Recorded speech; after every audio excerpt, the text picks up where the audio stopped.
Welcome back. More and more young people are tearing their ACLs, but there's an innovative procedure now approved for use on the youngest patients.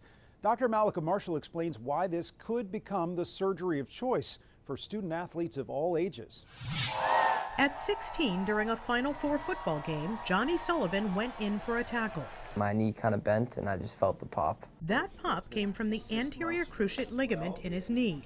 The star athlete had torn his ACL. To repair an ACL, surgeons typically borrow tissue from another part of the body, like a hamstring or a quadriceps tendon, to reconstruct the ligament.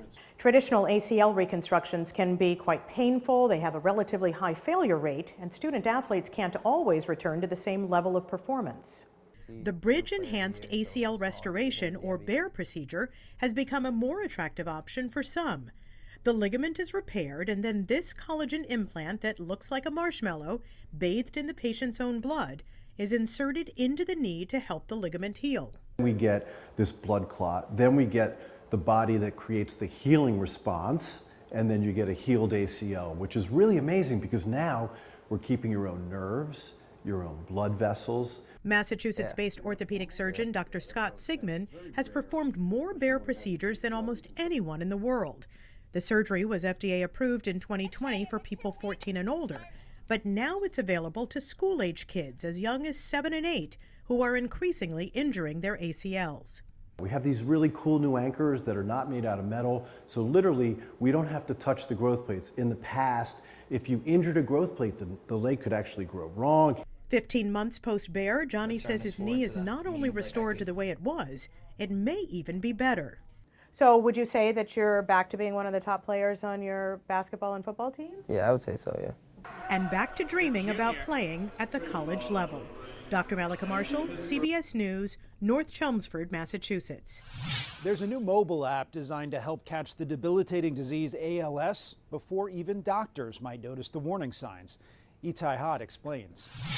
These days, it's the little things Mindy Erlab appreciates the most. I wish I didn't have to think about this, but at the same time, I try not to let it consume my life. That is why, every week, she logs on and reads a few lines into an app trained to catch the faintest slur or shift in her speech. A woman signed a sales contract for construction of a new brick home.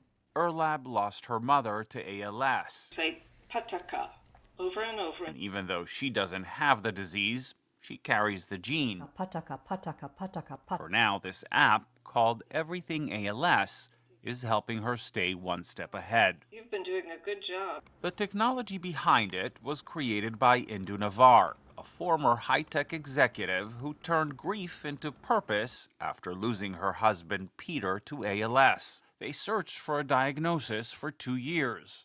That's the time you're supposed to be doing something. Every 90 minutes, someone in the U.S. is diagnosed with ALS. But getting that diagnosis can take months, even years. By then, there's little doctors can do.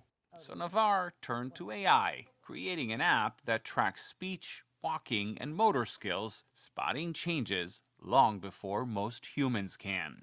By letting patients participate from home, Everything ALS not only makes clinical trials more accessible, it's giving researchers a data set that's bigger, faster, and more diverse. As for Erlab, taking back a little control has given her something else. I enjoy every day of my life. I don't stay up at night worrying about stuff. A way to write her own story.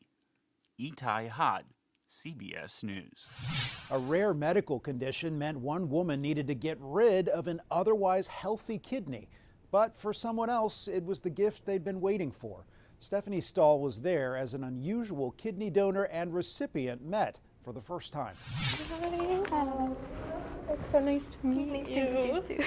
Strangers with a special connection meeting for the first time at Temple Hospital. So awesome. I don't even know what to say. 17-year-old Evelyn Bautista in white now has one of Megan Bosak's kidneys. I feel good. I feel great. Really? So her kidney's doing okay? Yeah. 21-year-old Megan had something called nutcracker syndrome, compression of a vein to the kidney that disrupts blood flow and causes pain. The New York paralegal came to Temple, where Dr. Kenneth Chavin is renowned for treating the condition. For Megan, removing one of her 2 kidneys cured her.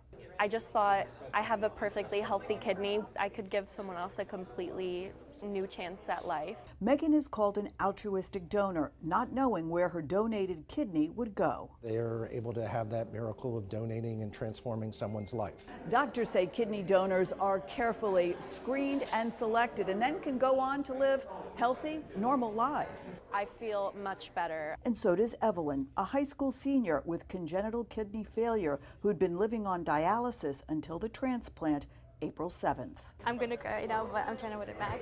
She gave me an opportunity of life. Like, it means a lot to me.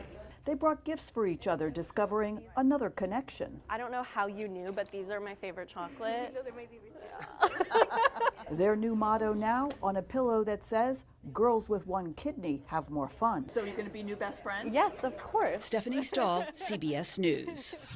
After the break, a look at the Trump administration's cuts to public health programs and the power of making music for these students with disabilities.